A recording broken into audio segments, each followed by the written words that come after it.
마가복음 4장 21절부터 25절을 가지고 말씀드리겠습니다. 성경 공부에 열중하면 성령님께서 깨닫게 하십니다. 예배도 그러합니다. 하나님 앞에 많이 가지고 오면 많이 받습니다.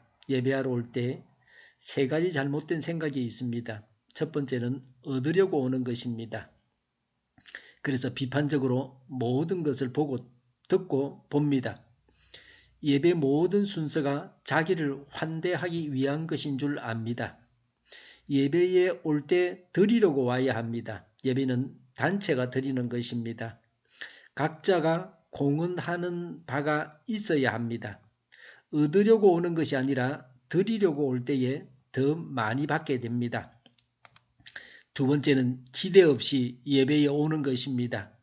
그냥 습관적으로 교회에 올 것이 아니라 하나님을 만나고 하나님의 자녀들을 만나러 가는 것입니다. 세 번째는 준비 없이 오는 것입니다. 심신에 아무 준비도 없이 옵니다. 예배를 위해서 기도할 때에 은혜를 받습니다. 다른 사람과의 관계에서도 준대로 받습니다. 내가 남을 불쾌하게 하고 화를 내고 심술궂으면 상대방도 그렇게 나를 대합니다. 내가 남을 비판하고 험만 잡으면 다른 사람도 내게 그렇게 합니다. 의심하면 의심받습니다. 사랑받기 원하면 사랑해야 합니다. 친구가 되기를 원하면 남에게 친절하게 해서 친구가 되어 주어야 합니다. 복음을 거절하면 심판을 받습니다. 복음을 귀하게 여겨서 주의를 집중하여 들으면 진리를 확실하게 깨닫게 됩니다. 복음을 천하게 여기고 소홀히 대하면 깨달음을 얻지 못합니다. 듣는 사람의 마음 자세에 따라서 복음을 깨닫기도 하고 깨닫지 못하기도 합니다. 이미 말씀드린 네 가지 밭의 비유도 그러했습니다. 교회에 나가면 복을 받는다고 합니다. 또 한편으로는 복 받으러 교회에 가느냐고 비판하기도 합니다. 복이 무엇이길래 한쪽에서는 받아야 한다고 하고 또 다른 한쪽에서는 받지 않아야 한다고 합니까? 구약시대에는 재물을 많이 가진 자가 복받은 사람이라고 했습니다. 야곱이 맨주먹으로 부모를 떠나서 외삼촌 집에 가서 얼마나 많은 재산을 모았는지 보여줌으로써 복받았음을 알게 합니다. 아브라함의 많은 재산을 볼 때에 그가 하나님의 복을 받은 자임을 분명히 합니다. 신약시대의 예수님, 바울, 베드로 같은 분들은 많은 재물로 복을 받지는 않았습니다. 시편 기자는 시편 16편 2절에서 주밖에 나의 복이 없다고 고백합니다. 예수님이 나의 복이라고 고백합니다. 예수님은 산상수훈에서 팔복을 말씀하십니다. 심령의 가난, 애통, 온유, 의의 주림, 긍휼히 여김, 청결, 화평케 함, 의를 위해 핍박을 받음입니다. 오늘 말씀에서는 팔복과 비슷한 류의 말씀을 하십니다. 많이 긁어 모으면 복이라고 말씀하시지 않고 나누어 주라고 하십니다. 주는 것이 복이라고 하십니다. 나누어 줄 때에 덤까지 더 받고 이렇게 나누어 주는 자가 더 받게 됩니다.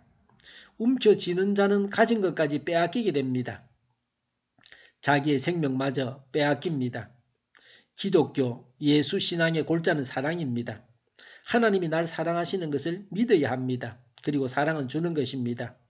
예수님의 사랑이 사랑받는 것입니까? 사랑하는 것입니다. 사랑을 주는 것입니다. 사랑을 받겠다고 했을 때에 사랑 싸움이 일어납니다. 스캔들에 시달립니다. 너가 나를 배신했다고 야단을 칩니다. 그러나 꾸준히 사랑하겠다고 스스로 다짐한다면 아름다운 일만 일어납니다. 소유하는 것이 아닙니다. 사랑을 주는 것입니다.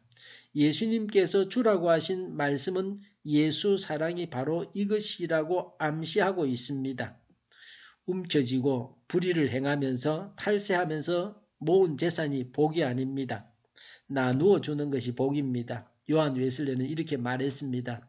여러분 많이 버십시오. 열심히 일을 해서 돈을 버십시오. 그리고 돈을 쓰는 일에 있어서도 써야 할 곳에 아낌없이 투자하라고 합니다.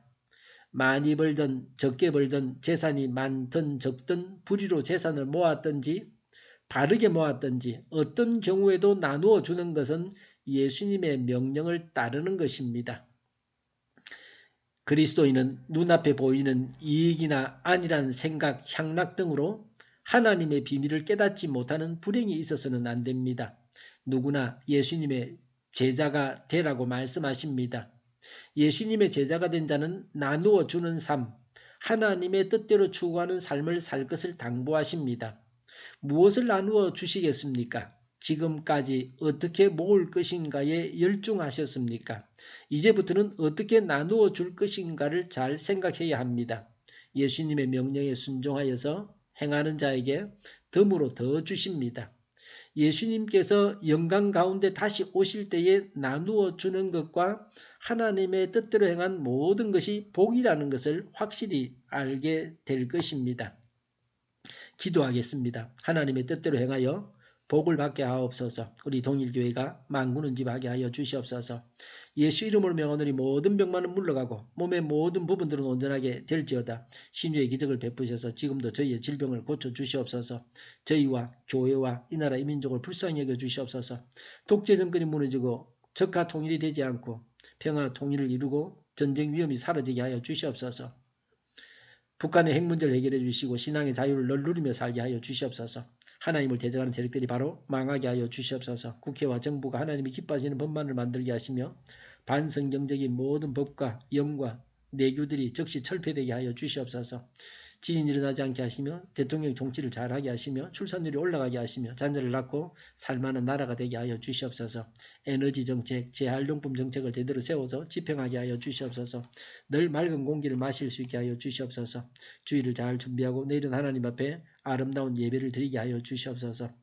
오늘도 하나님 안에서 차고 넘치는 삶, 복된 삶을 살게 하여 주시옵소서. 감사와 찬양을 주님께 돌려드리며 예수님의 이름으로 기도하옵나이다. 아멘.